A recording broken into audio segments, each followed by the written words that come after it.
Monsieur, si pas dispo pour rentrer toujours, laisse ça depuis le matin ça. Change.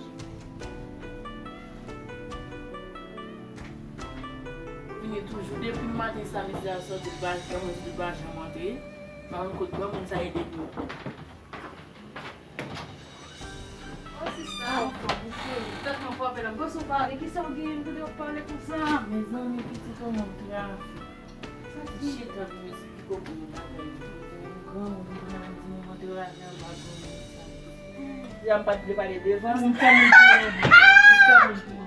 Ou fa ou te faz? Ou pas dire pour le reter à une, pour le gâter, moun. Te chamam, mbate com minha pouquinha no. Quando te pagar um bate com braço com uma, cata boa, eu sou todo lá. Cola agora e eu ganhar quando te pagar. Para mim faire montar pour montar pour ter grande, para mim faire montar pour montar s'il vous plaît. Para mim faire montar pour montar. Mbate fa o, te no seu cartão, não te dizer não. Mas você quer muito por não tudo porque vai ser o vice Raison. Mas Mas ela tem fica muito. O maximum daí tá no time do baile não vai para não, só para não, você sabe. Cola o cartão já quer. Tá de problema. Comment est la chérie? En forme, bonsoir. Bonsoir. Oh, como é que você diz? Já não é gamun na faixa, só que é gamun. Poxa! Ah, é baixo.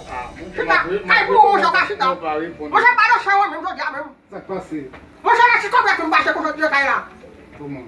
Não vou eu bago com ele. Ah, tô tirando o bicho tua. Se conversa né? E vai ver pela mão. E passa e vai ver. Comment ça?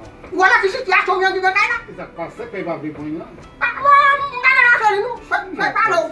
Para mim vamos uma coisa, vamos falar. Vamos acheter 5 cuisses pour les bonnes, pour m'acheter. 5 cuisses pour là, pour manger.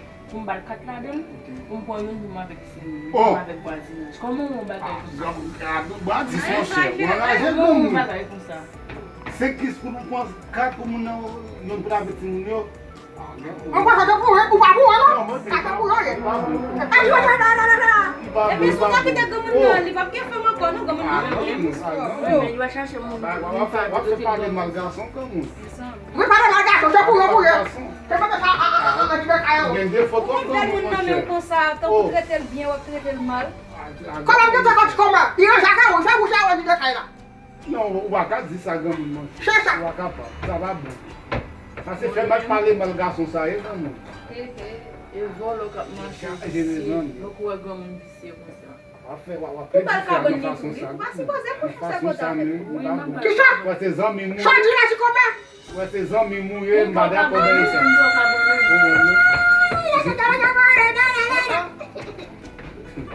Les amis mourir vraiment. O que tá caindo lá por Ah, mas que tem, eu vou ver tudo Ah, oui. Comme ça va bon, vous, non? Oh,